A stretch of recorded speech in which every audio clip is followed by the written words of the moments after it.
Alright, so we finally got the Justice League from Zack Snyder, the original footage, or from what I hear, it's everything that we were supposed to get in the 2017 version, the theatrical release with the addition of that Joker scene with Jared Leto.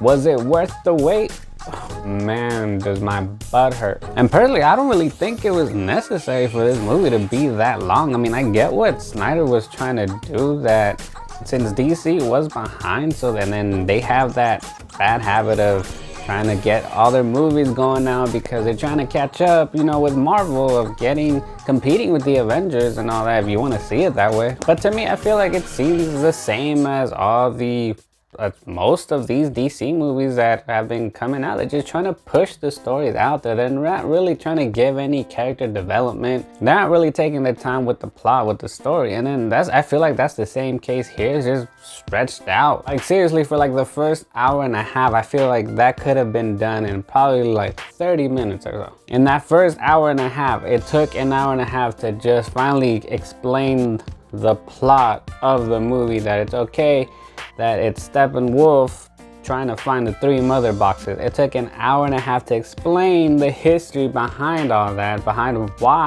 how the mother boxes were spread out, and then what happens when they reunite. And then only after that do we see Bruce and Diana trying to get the whole team together. I mean, we got that in the beginning of the movie when Bruce trying to get Aquaman, but then he just rejects him, and then we don't see Aquaman until like way later.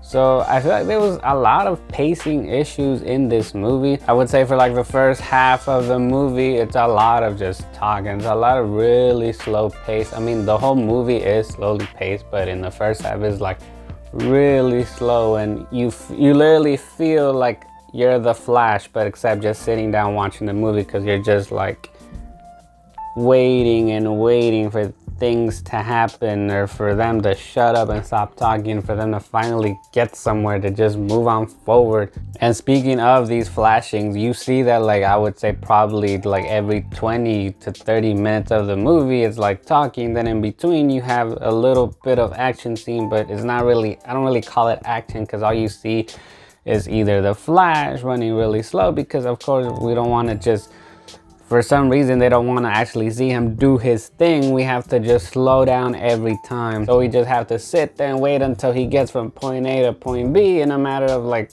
an hour. And then if it's not the Flash, it's Wonder Woman, of course, doing the same exact thing, where she's standing still, someone's about to fire a gun, she's slowly staring at him like, okay, I have to stop this bullet. And then she continues from there, and then we don't even see any like physical action, physical running. You just see like some blurred out, distorted image of just her moving like boom, boom, boom, boom. But combining a slow-paced film with literally slow-paced action sequences is just not a good combination. Now, since the original did come out about 3 years ago, and really we didn't have any individual movies for the Flash or Aquaman at that time, or Cyborg, and I get then I'm probably from what I've read is that Zack Snyder's original intent was to do all this at the same time. You give these characters their little bit of a backstory, and then have them join together with Batman, with Diana, since they have their own movies already with Superman.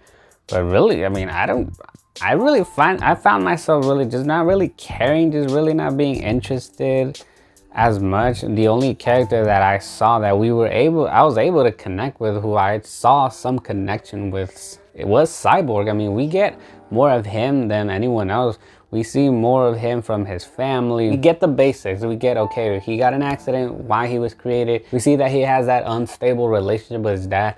And that's okay. We see the emotional connection, but that's pretty much it. We don't see anything from anyone else. The Flash is apparently supposed to be like a comic relief, but I don't really found that funny. There were times where I just found myself watching when he's on screen. I just really didn't want him on screen. I just wanted him to shut up and just like, bro, like, you're not even funny. So like, why even try? I feel like they're just trying too hard. And when the team actually came together, it just felt like a bunch of random people coming together with no chemistry, nothing whatsoever. And overall, I feel like there was no development towards that. There was really not much interaction among them. It almost feels like they already know each other, just that they hadn't spoken to each other in a while. So then they just come, they're like, yeah, okay, fine. Like, let's just do this thing. Let's beat the bad guy up. Yeah, how you doing? Okay. And the problem with that is I feel that individually, the characters individually, they're not really personified. They're not really given personality individually, or just not as much. So then as a group, the group's just not gonna have personality at all as one. And Jared Leto, just to have that addition here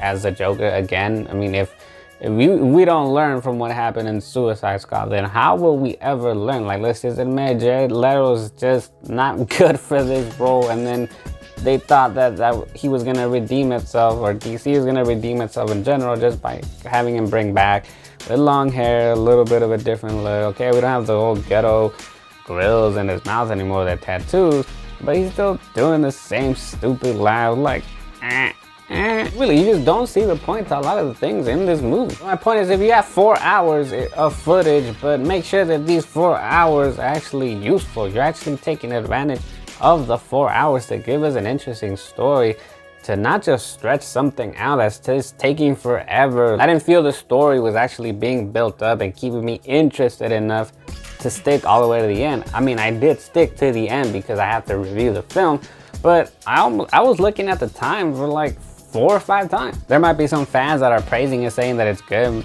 but I feel like they're just saying that because it is better than the theatrical release. And even if it is better, it just doesn't mean that it's good. It doesn't mean that it's a good film. So in the end, I would say Justice League's The Snyder Cut, it's just rated PG for me, partially garbage. I didn't find myself interested enough. I don't think it's a good film at all. Might be better than the original. I know what you're thinking. You may be saying that I'm hating on DC, especially with all these Marvel things in the back behind me. But no, I'm not hating on DC. I would love to see anything from DC actually do well in this universe, this movie universe. But no, I'm not hating on it. I was actually rooting for this movie. Rooting because, let's just face it, DC just hasn't been doing well. I don't think this was their chance or opportunity. I mean, it was an opportunity to redeem itself, but just re-releasing footage that was just kept there in the bag, I don't think that was the way to go. Like, actually take your time to shoot what needs to be filmed. Take your time to give us a story, give us that development. So Justice League, The Snyder Cut, what have you guys thought about it? If you guys have seen it, was it worth the wait? Was it worth watching the 4 hours? Was it better than the original theatrical release, or do you prefer the other theatrical release other than this one? Whatever it is, go ahead and let me know in the comments below. Don't forget to like this video, subscribe, turn that bell notification on, and that wraps it up for today. Thank you guys for watching, and we'll see you next time.